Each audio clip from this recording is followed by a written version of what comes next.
Thanks for joining me on here, man. We've been talking about doing this for a while now. We're finally sitting down today to record a little conversation. And I was thinking that this could serve kind of a twofold purpose. One, just helping people in our church get to know you a little bit better. Some folks know you, but for others who don't know you that well, this will help them get more acquainted with you. And then also just kind of be an opportunity for us to talk a little bit about your testimony, what God's been doing in your life, and for that to be just a form of encouragement for anyone who happens to watch this later on. So thanks for joining me on here. Look forward to our time. Yeah, I guess I came to the end of my ability to dodge it. So That's right, man. I'm pretty persistent when it comes to things like this. So we're here, and you are in a nice environment on your back deck there with the kind of heavenly looking glow around you, which is appropriate. So I've got my studious books in the background. Make sure I look smart. That's what that's all about. All right, man. So let's dive right in. Okay. First of all, we were just kind of taking a little trip down memory lane yesterday. But for people who don't know this, you and I go way the heck back, man. I think it was like 95, 96 when we first met. What year did you guys move to Rhode Island, you and Caroline? July. We were married July. We went in June of 96. Yeah. 96. Okay. And we probably met shortly after you moved up there. Brad, my brother, was attending Friendship Baptist Church, and you were kind of the youth pastor there. And we met, and I just remember hanging out with you guys and everything from time at church and conversations about the Bible to watching Seinfeld together and cracking jokes. And so we've been friends for a long time, man. And yeah, it's been fun. And for people who don't know this, your dad and your mom were instrumental in me getting together with Jill, because Jill and I were in your dad's Sunday school class down in Florida, the church we were attending there. And so huge connections, tons of overlap. I was just joking with Caroline the other day about even more overlap that I won't go into here, but all these other relationships, people that you guys know, that we know, it's crazy. So anyway, kind of neat how God's brought our lives together. And I want to say this in response to what you said a second ago. Yeah. You do, in fact, owe it all to me. That is true, man. Yeah, that's true. So to the whole world, the tens and tens of viewers out there, Jeff Pierce would be nothing if it weren't for this guy right here. So a big thank you. Very true, man. No. Oh, it's funny. Such a crazy. So listen, let's just get right into it. As far as I think we'll start with, like, I don't know, your calling. I mean, you grew up in the church, but like your calling going from the corporate world to ministry, kind of what drew you into ministry? What was it about ministry that you were interested in years ago? Oh. Well, so how is there a time limit? Are we shooting for? I mean, we can't go any longer than an hour, man. So we'll probably record for an hour and then we'll edit, stuff. Yeah, then we may have to try to give the shortest possible answer.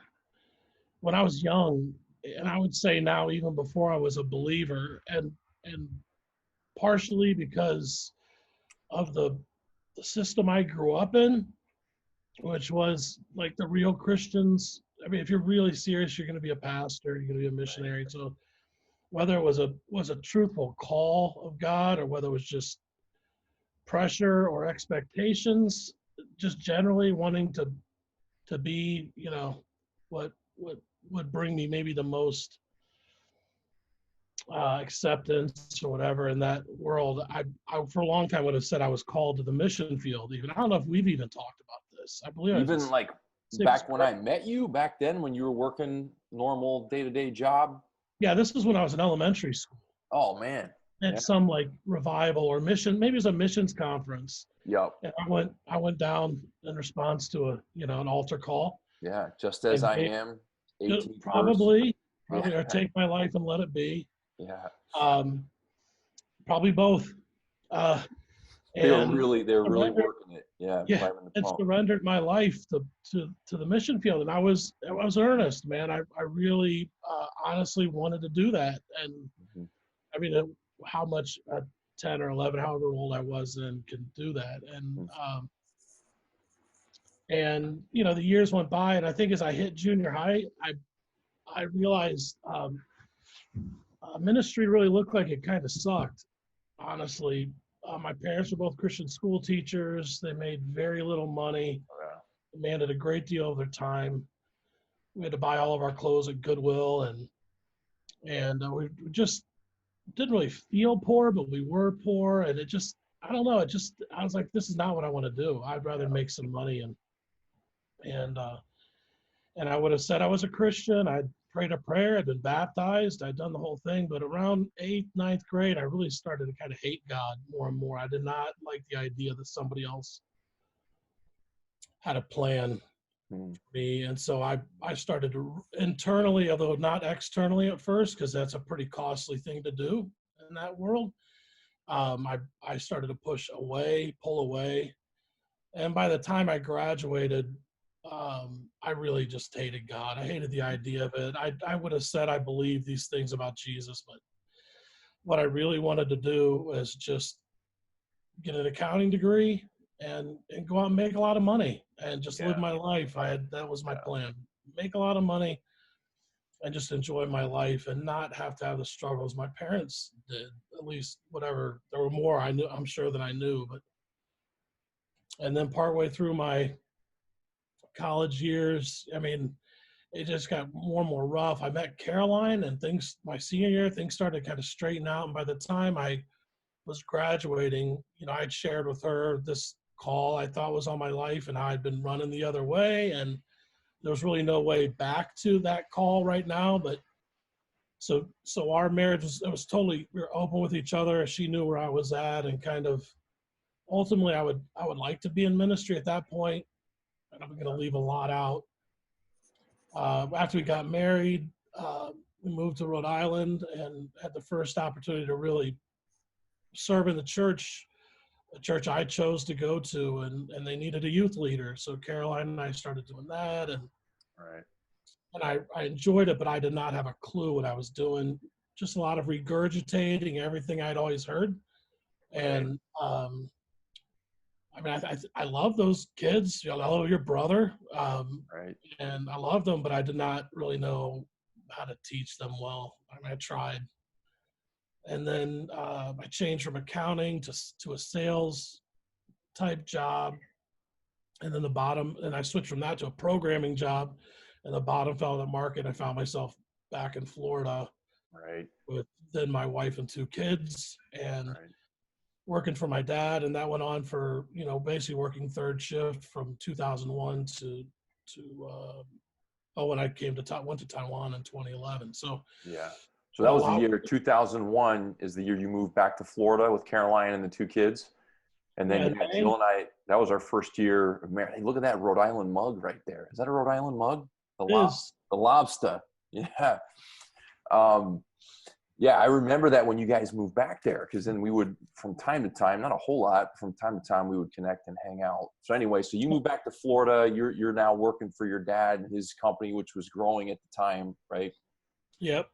And doing, you know, making good money. I was able Yep. to buy a house and a car, and we were, life was in a lot of ways really good. We were cranking out kids, man, you know. Uh, Yeah. we And got, you finally stopped, what, 4 years ago?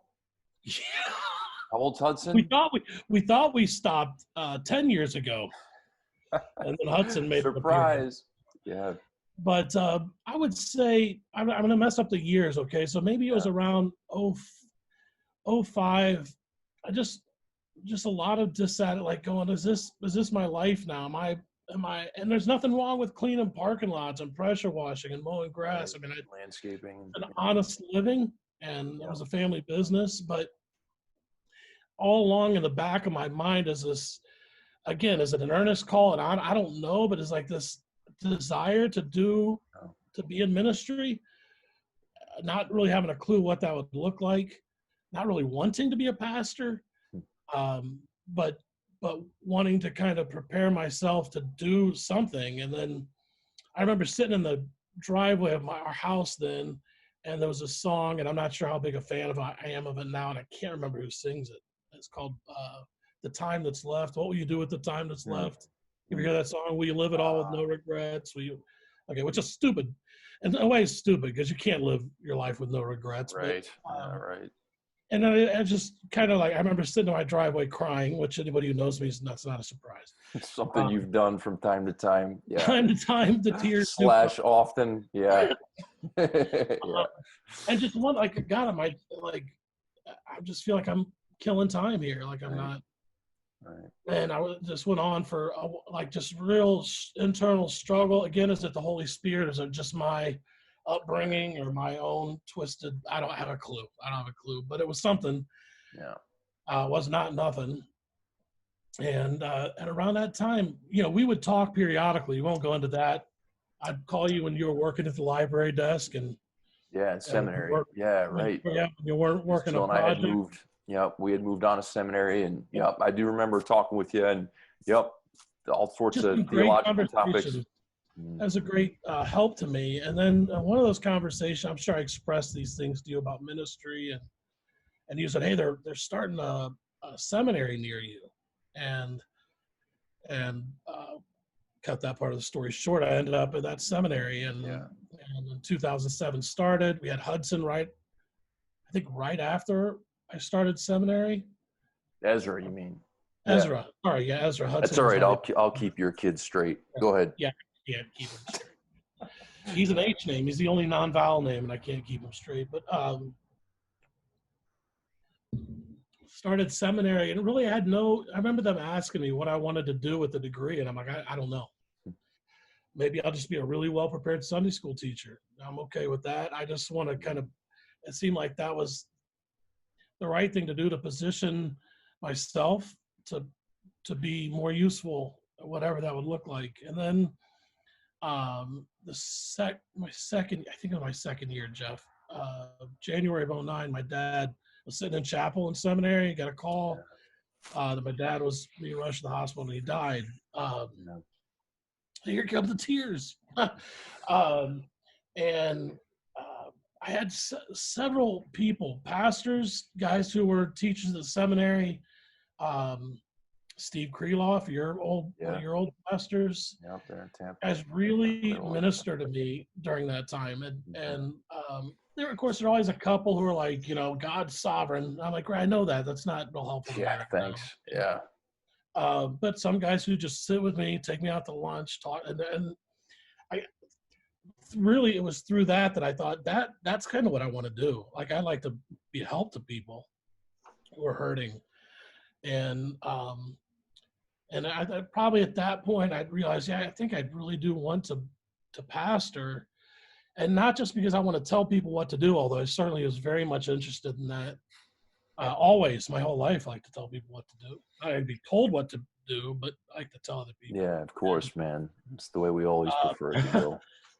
And I realized I really want to be like that. I wasn't like that. I mean, when I started seminary, I think you're the one who told me ministry is all about people, and I don't really, some professor told you that. Right? Yeah, man. It was, like people. I think it was the head of one of the departments at Clearwater Christian and he was the dean of men. And I remember him in a class on ministry. I think the class was called Christian Ministry or something like that. But in that class, I remember it was one of the first things he said, welcome class, ministry is people, ... I hate people. This is kind of his epiphany that he shared with us. And we at first didn't know what to do with that, but it turned out to be kind of an honest admission that, hey, it's God's work. So, it turned into a good lesson, but it's a little perplexing at first. It's a helpful acknowledgement.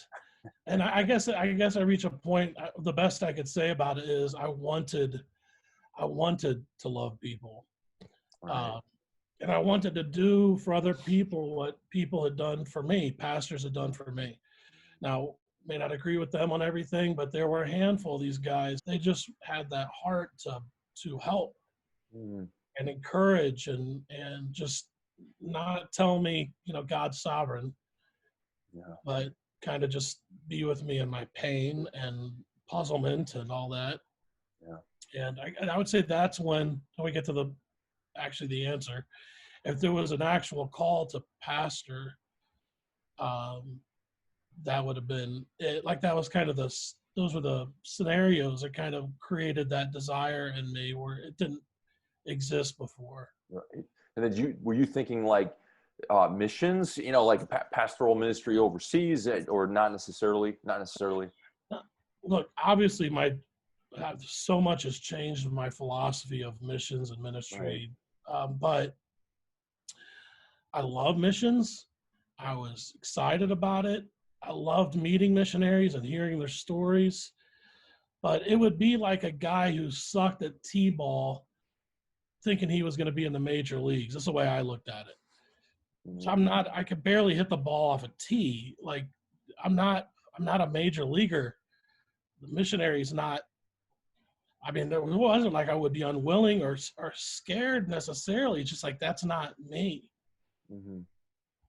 In fact, when the whole Taiwan thing came up, it wasn't until Mike Sprott said, it just kind of went on for maybe a month or two in the background, and then when it looked like this was definitely happening, um, he announced to the church, and I was going to share some things with the church, and he said, let me the Geers, and it looks like they're going to be our first missionary family, and I almost passed out on the floor because I hadn't I just hadn't Yeah. put. It I'm just not that struck quick you at that point, right? sometimes. When you heard it. Right. Yeah, it's like I may Right. go help pastor this little bilingual church, and it still happens to be, Yeah. on the other side of the world and a different culture and language and blah blah blah. So, but I wasn't thinking, man, to hear missionary kind of, and Mm-hmm. still like to hear that attached to my name or now former missionary, um, it it just didn't. It was just weird.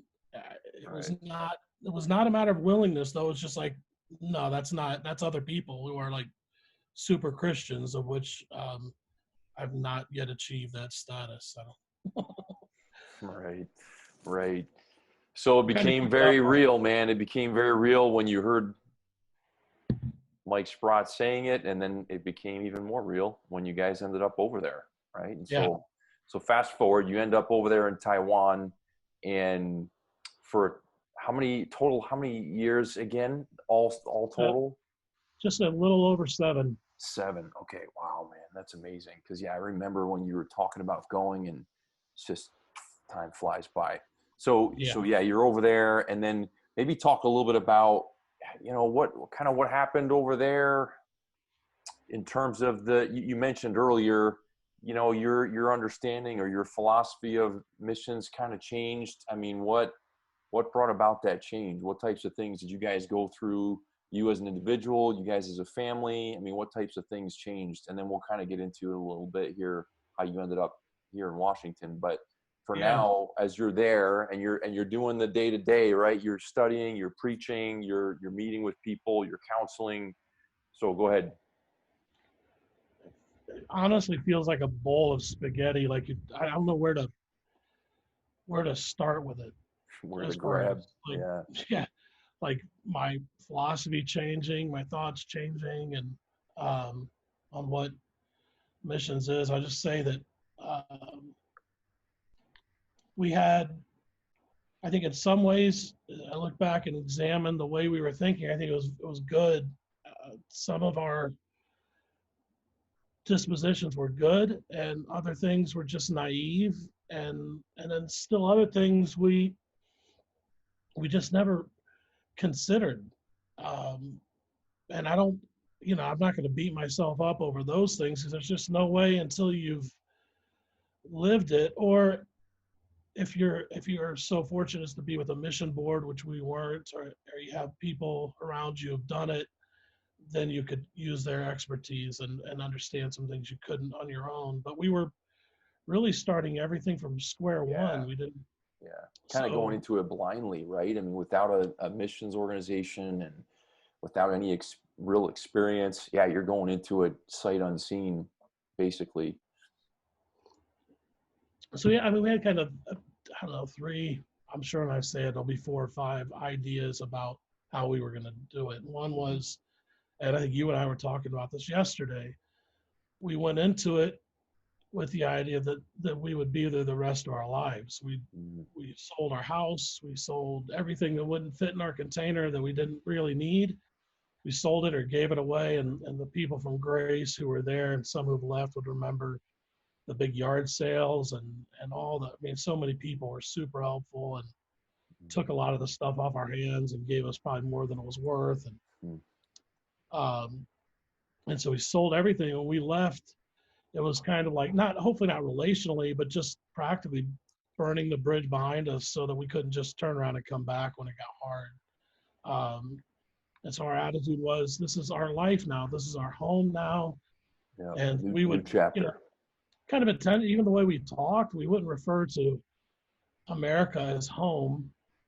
It was America. It was our sending church. It was where we used to live, but Taiwan was home. We really tried hard to think that way and to talk with our kids that way. And then we had a desire to really focus on the language, hard on the language. Yeah. Of course, I had some naive thoughts on how long that would take and my own, the keenness of my mind to take in the language and learn it.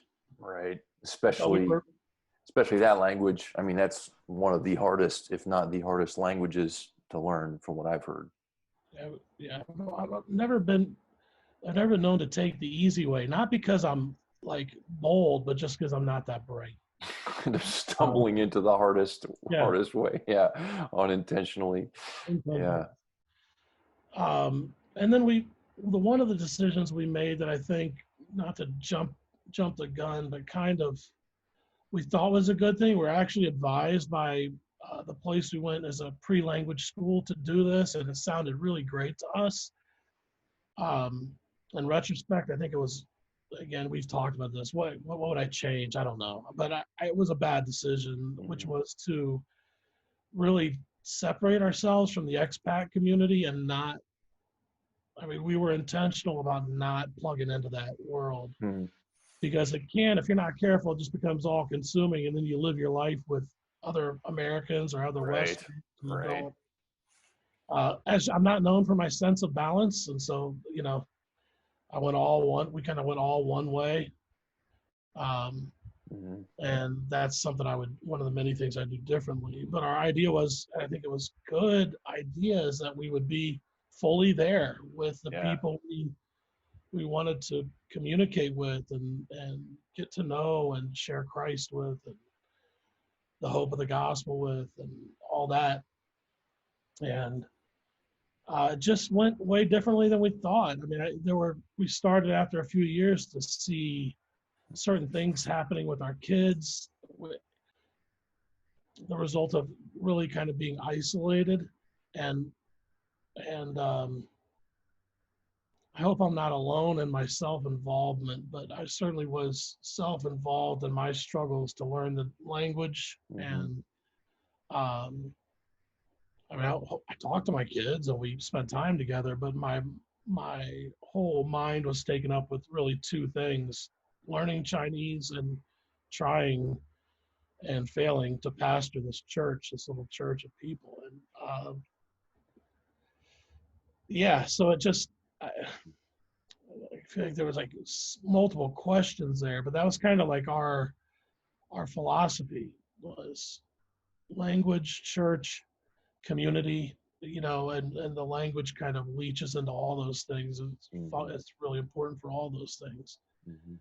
But the piece that we never traveled, the piece that you can't really understand how difficult it is to know and how long it takes is the culture piece and the subtleties of how people communicate and what's important to them. And that's not something I feel like after 7 years, we were maybe just barely starting to get some things. And one of those being, we will never fit in. We had this idea that if we learn the language enough, or I shouldn't say we, okay, I'm going to speak for Caroline, but maybe you should talk to her. She's smarter. I think we had this idea. I certainly did that we learn the language and we kind of get it. It would just take a little bit of time, but it was not that way. And after 7 years, you just realize, nah, I could be here if I live to be 70. I could spend the next 30, well now 23 years in Taiwan, and I Right. still wouldn't get it. Right. There are Yeah. things how you communicate, and it's subtle, and I couldn't even communicate what those things are other than that I don't know them. And I would always, even if I could communicate in Chinese perfectly, and even if I got the culture really, really well and was able to communicate in a way that was impactful, I would always be this.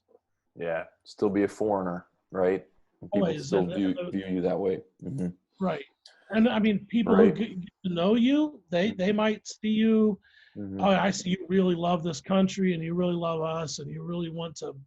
You're not here trying to impose some kind of Western way of thinking, but you want to impart the hope that God gives us in Christ. And but the people that don't know you, even just acquaintances, are never. You're a foreigner. They may think you're pleasant and nice and be kind to you, but there's just no way around it. I'm never going to be Right.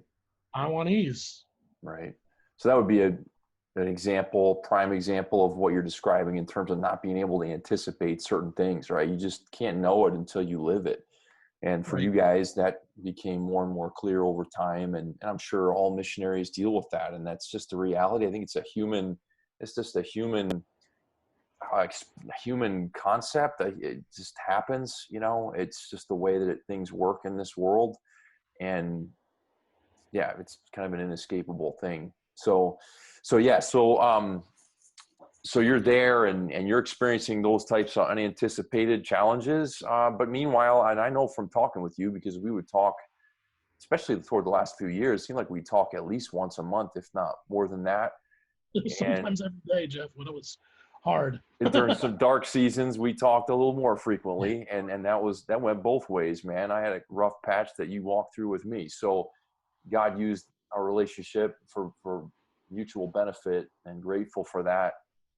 But as we were talking, I just know from those conversations, you guys were all in, man. You were really going for it, and you were studying hard and working hard on the preaching part, communicating, and of course doing that through a translator, which would be really challenging. It'd be, of course, harder to do it in that language, but really hard to preach through a translator. And then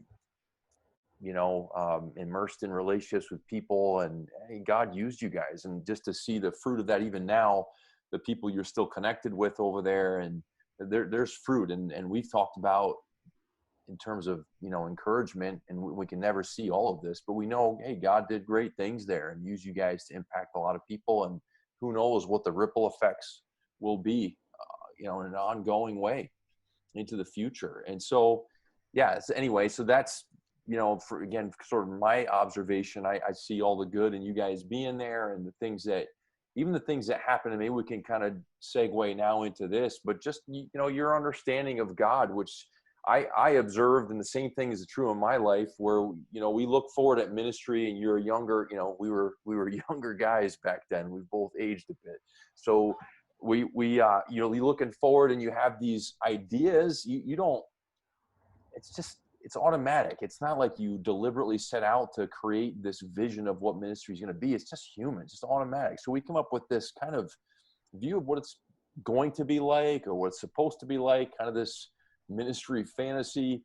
And then time goes on, and your experience can, let's put it bluntly, your experience kind of smacks us around a little bit, and it's not as rosy as maybe we would have wanted, or it's just not playing out as successfully. And of course we all can define success slightly differently, but I think we'd all would say it has to do with, numbers of people being impacted, and the depth of the impact, and so on and so forth.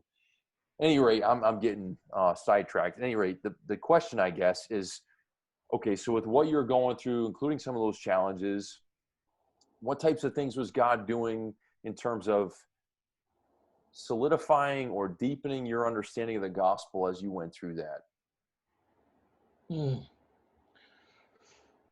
Okay, I'm going to put that question here for just a second because I do Yeah. something that I think is. I don't want to give the impression. I know you know this, but to people who'd watch us and go, "Oh, Ryan's really down on being in Taiwan," and Yeah. I just want to be real clear. We loved it. We loved it. Yeah. We loved the people. We loved the what some people would see as the ugliness of it.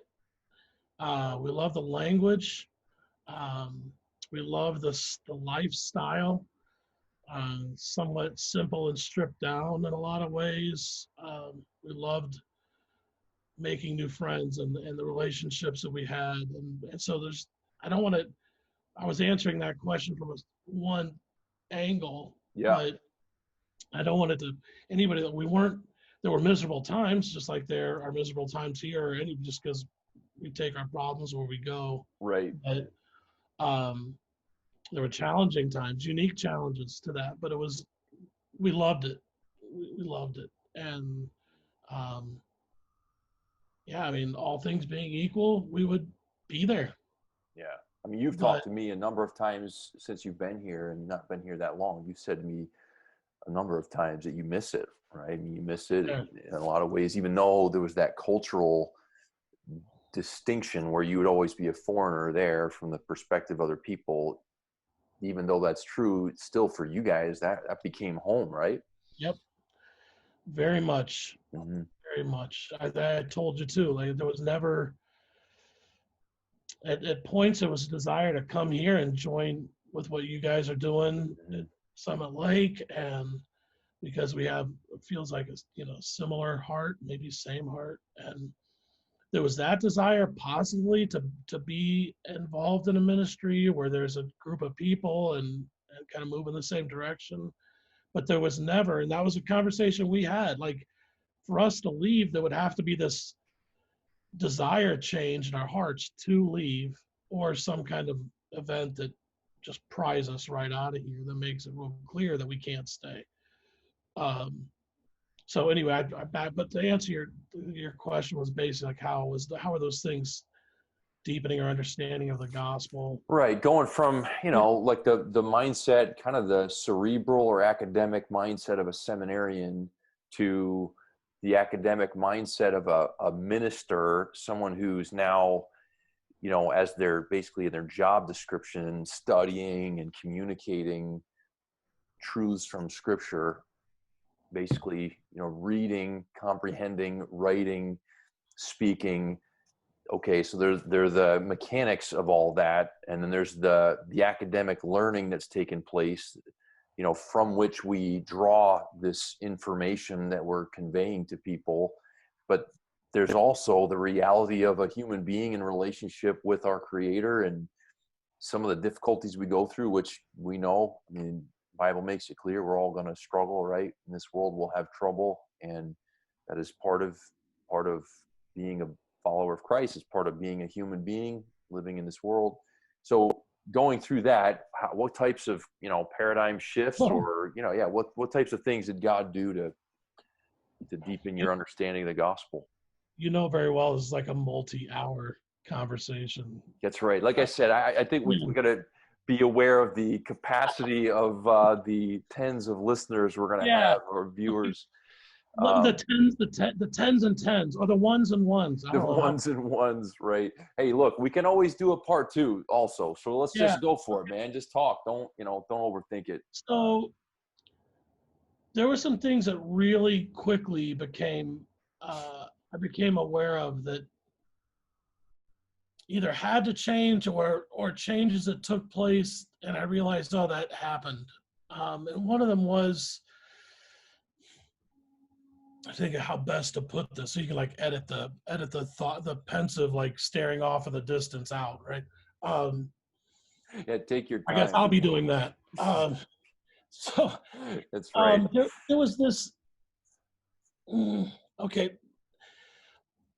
I went from being very anti-Calvinistic, anti doctrines of Reformed. grace, Yeah, I mean, different and terms to people being heard. like Hmm. all in, man, Yep. and all in, and just short. And even my understanding of like paedo baptism is kind of changed, and kind of how I see that. I still it's not there, but I can understand a little more. But short of that, I was all in on the reform wagon, man, and loved it. And it was and really helpful. Found it really, really helpful to me, even given my own like struggles with assurance and knowing that salvation is God's work. And I found it helpful.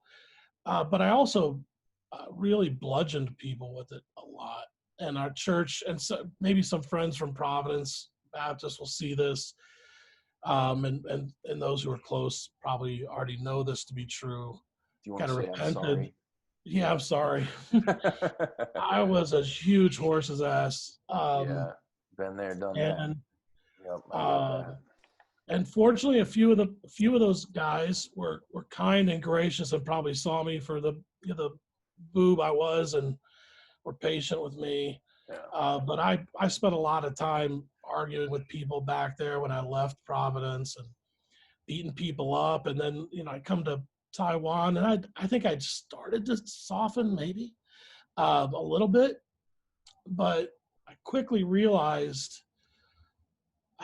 Okay, forgive me, my Calvinistic brothers and sisters. Okay, because I don't mean no offense, but I quickly realized how little it mattered in one way. Mm-hmm. I met this pastor who became a dear friend of mine, still is, and we were going to his church right before we left Taiwan, and he is not Calvinistic, he's not Reformed, although he's kind of become a little more leaning that way. Mm-hmm.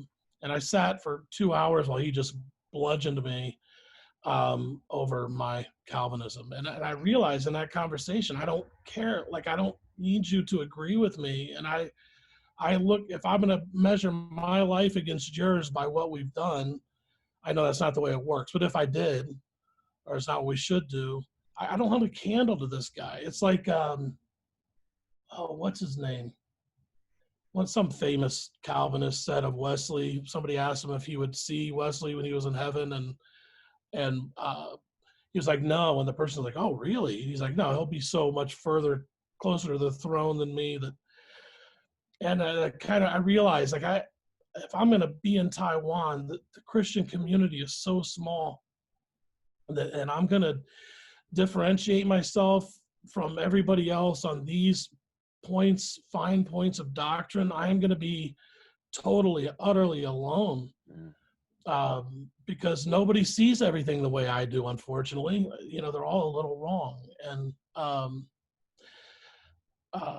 so that was a big shift for me, like saying, hey, I don't need you to see these things the way I do, but why are we both here? And that's what I ended up saying to my friend Dave Homer. And I said, you're here telling people about Jesus and ministering to a church, and I'm doing the same thing. So whatever else we think, that's kind of ultimately what matters. And so that was a huge shift for me, because seminary obviously was very like masters. It's kind of a master's light. It's very big on the doctrines of grace and those things. And I love those things in a lot of ways. So that was a big shift. And then I just think over time, it became less important to convince whether it was the people that were under my care in my church or other people I met who were Christians. It became less and less important to me that they see each thing the way I do. Things that were really important, like, okay, we're going to sing this song and not that song. We're going to do that. Like that stuff became, which seems to take up a lot of our time in the church in America, just seemed really, really unimportant. And you almost get down to what are the bare bones of what is the most essential thing. And to quote a guy who kind of knew what he was talking about, Jesus Christ and him crucified, is it's not that nothing else matters in any way, but that is the only thing that really and truly matters. And then that kind of changes how you preach, how you So it became less important to me once I really, after about a year, when I started preaching pretty much every week, year and a Mm, half, mm, um, it became, I actually tried to avoid more telling people, okay, you need to go do this and do this and do this, instead to focus more and more on what has been done for you, and and and your hope being found not in kind of like, okay, this is the way our church does A, B, C, and D, and so if I do A, B, C, and D, then that's the measure of, but what am I hoping in? Is that Christ has completed the work for me, and really with every sermon trying to point people to where the hope is, to realize more and more what Christ has done. And I mean, it sounds like one sermon or one, but it's really all we have. Like I guess Taiwan reduced me to real like all this is all I have. All right, I have is what Jesus did right. for me. I can't, especially when I'm trying to measure, if there's some kind of metric to how well I'm doing in church, I fail every time. Like, numbers are going down, numbers go up, then they go back Mm, down. mm, Um, and if it's, people becoming more and more faithful, well, I'm failing there too. I'm not able to get them to be more faithful. mm, Um, mm. yeah, so it just feels like for me, maybe I started preaching more that way because I was feeling more and more like a failure, and Hmm. realizing like if I'm going to measure my value, and if I can have any hope in like how well the church is doing and how well I'm doing, then I'm just going to spend every day in bed with my head under the pillow, because Right. it just became really important to me. Like I can't, I feel lost, I feel alone, I feel isolated, and and I'm failing at the things I'm trying to do, and um, it just became more and more important for me that this is what Christ has done. So his like estimation of me, his love for me, his how he values me, man, if it's at all dependent on how well I'm pastoring, how well I'm preaching, how well I'm growing the church, now I'm screwed. Like Mm, I just need this other thing to be true, that I'm accepted and loved and valued because of Christ and what he did for me. right. And so turns out that's really all I had to give people. Like I had to give, because it's all what I needed Right. and still Right. need.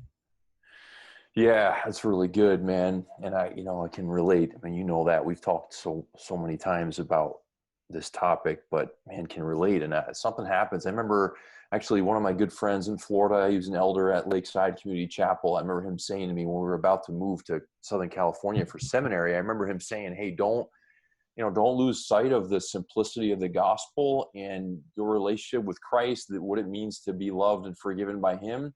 And the reason he was saying that is because he had been around a bunch of seminarians. He had lived near the master's seminary, and he just said, "Hey, just beware. Basically, you're gonna dive into this context, this ocean of academic learning, which is great, and you're gonna learn all sorts of neat terms, and you're gonna gain all these different tools, and it's going to benefit you immensely in sharpening your thinking and your ability to communicate, to understand and to communicate scripture, but don't lose sight of the simplicity of the gospel." And you know how it is. I mean, you hear something like that and you affirm it at that time, and then you go off and you live life and you get immersed in the culture that you're in. And in my case, yeah, man, I was all in.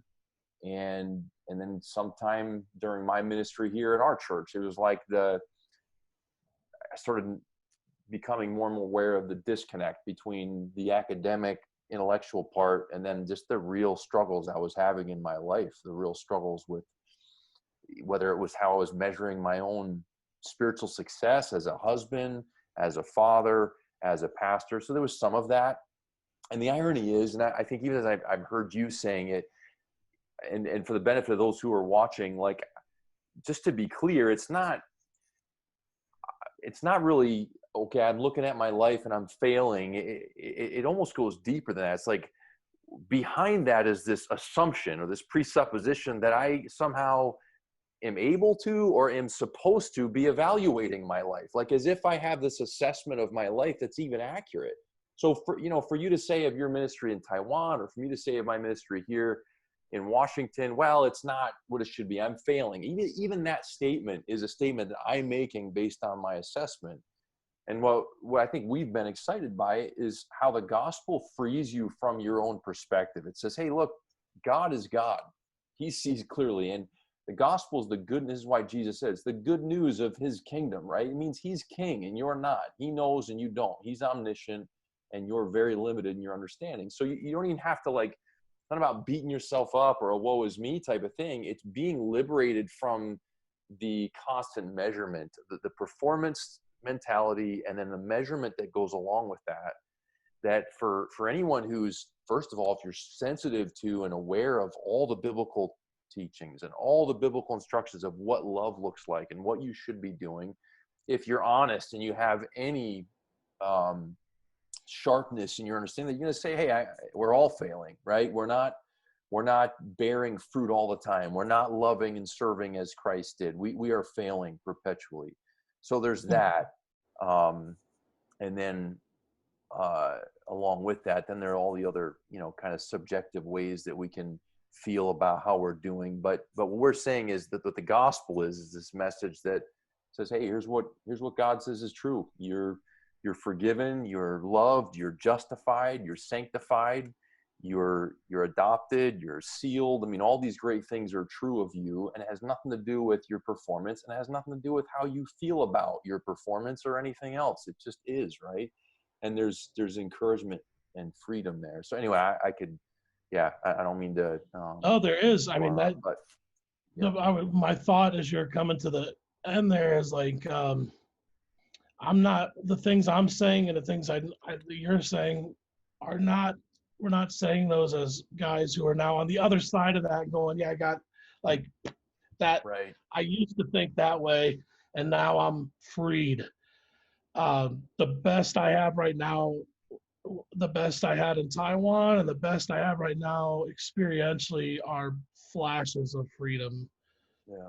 Moments of like, oh yeah, I'm free of the responsibility to make something of myself. I'm like, but that most of the time I don't really believe that. And so I find myself probably, like you can tell today, kind of not feeling that great about where I'm at and what's going on, and feeling. I was talking to my friend Ken a couple days ago and saying I feel like a failure.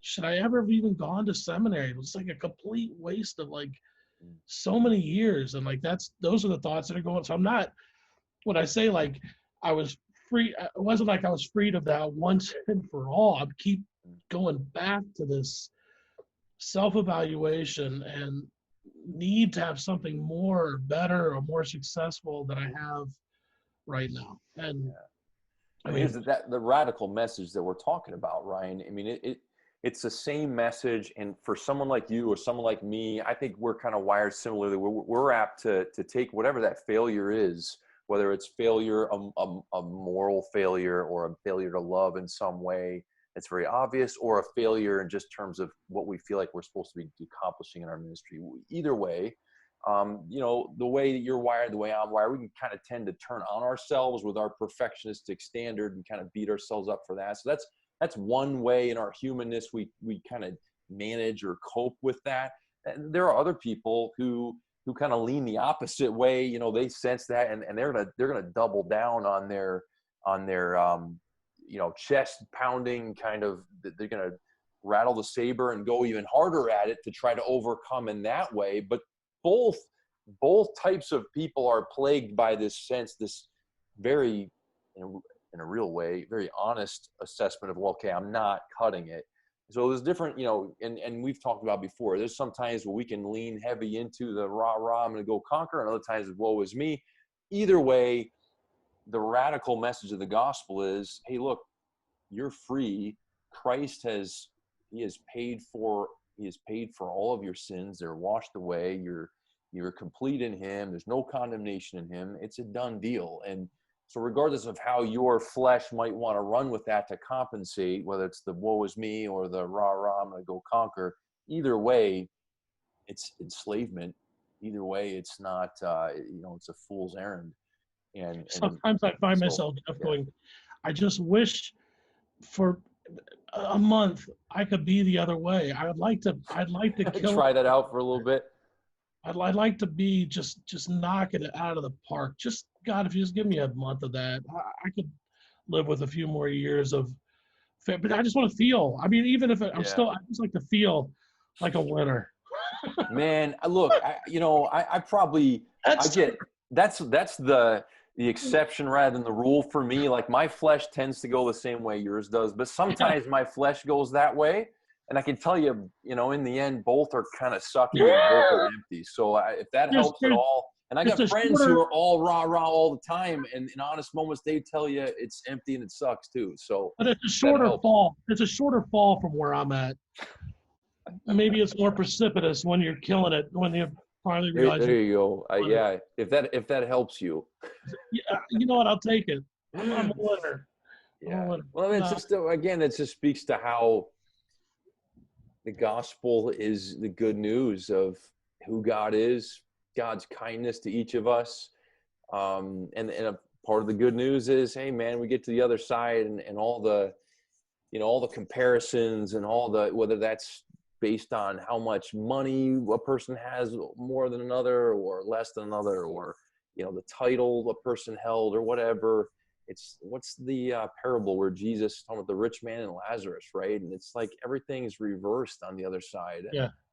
It's stuff, and it's just stuff, even for those who have it. I mean, I'm watching a little bit of this Michael Jordan Last Dance documentary. Have you seen any of that? I don't know. No, I'm on the Waco. Because I recommend it, you will never watch it, right? I'm on the Waco one. I'm watching Waco. No, that's true. See, even though, I'm not gonna. I was gonna bring up The Good Life, but I shouldn't do that. Good place. I don't even know the name of it. Whatever. It doesn't matter. I'm never gonna watch it. Doesn't matter. But I appreciate you taking my recommendation anyway and going back on retracting your previous statement that you wouldn't take my advice on those things. Anyway, the heck was I saying? Just the measurement thing, I guess. It's even the people who have it. I guess I brought up the Last Dance, that Michael Jordan documentary, because you see that, and the guy was on top of the world, man. I mean, you cannot have more than that guy had in success, in material things, in the admiration of the whole world. And that guy's skin was so thin, man. Like ego, huge ego, and hugely fragile ego. It's just human nature, man. Yeah. Well, back to Taiwan. I just had a thought as you started on your Michael Jordan. Yeah, sorry. Diatribe there. Yeah. It's good stuff. I think that if I had a supporting church, the Ascending Church, Grace Bible Church, and if you and other people who were supporting us had been any different than they were, we wouldn't have made it 2 years. But I never got pressure. One of the reasons, humanly speaking, that God maybe think that God used to keep us there, even though it feels like it was too short, as long as we were there, was the lack of hey, how many people did you tell about Jesus today? How many people did you baptize? How many, the lack of hey, measurable metrics, hey, this is what you've accomplished. Whether, I remember many times you said, hey, we're supporting you and your family, and just you guys, whatever you're doing, wherever you're we're supporting you, we're cheering for you, whatever. And in the same sense from our Sending Church was very much hey, this is you're our missionaries, we're behind you. And there wasn't tell us, give us the report on. And most of the time, my progress report or something. Yeah, poor Mike and Mark and Steven have to listen to me. Eeyore them to death with my struggles, and they just, smile and pray for me. And there wasn't a lot of, I shouldn't say a lot, there was no judgment there. Like, hey, you should really be doing, Yeah. how many are you running? 20? 20 is not enough. We need 5 more by, a month from now or 2 months from now. It was, Yeah. if that kind of pressure had been applied, Caroline's she's a rock, but I would have crumbled pretty quick under that. And so we Well, that's were, God's grace to you guys, right? I uh, mean, it's God's grace to you guys through sending church and through friends like your friends here. And I can share the same type of testimony. I mean, people who have stood by me through my darkest seasons, super thankful. And I just see that as God's grace to me, man, through people, and that's awesome. So here's the thing. We're like at an hour. We could talk so much more, and maybe we'll do a part 2 here soon. But let me just say, as we wrap it up, hey, man, thankful for you and glad that you're here. You've already been a huge help to me in a lot of different ways. You've, man, helped me in a ton of different practical ways. And then the way you've connected with people here has already been an encouragement. So glad that you're here. Thankful for the history that we have together. And for those who watch, thank you for loving the Geer family and supporting them. And look forward to seeing what God will do here in your ministry, your mission here in Washington, as long as God has you guys here. And again, grateful for you guys, and look forward to, we're having dinner together later tonight. So looking forward to that, man. So yeah, thanks for agreeing to do this. And again, I think we'll be doing more of this sort of thing. We'll do a part 2 in terms of just your story. And then if we have loose ends that we figure out we want to tie up, we'll do that. And then we'll be doing other things too in the future, just different topics that we want to talk about, biblical topics, counseling type topics, how the Bible connects with real life difficulties. We plan to do more of that. And you and I have had a good time already kind of brainstorming some different things we can do. So look forward to working together, man. Me too, Joe. Thanks for being on here.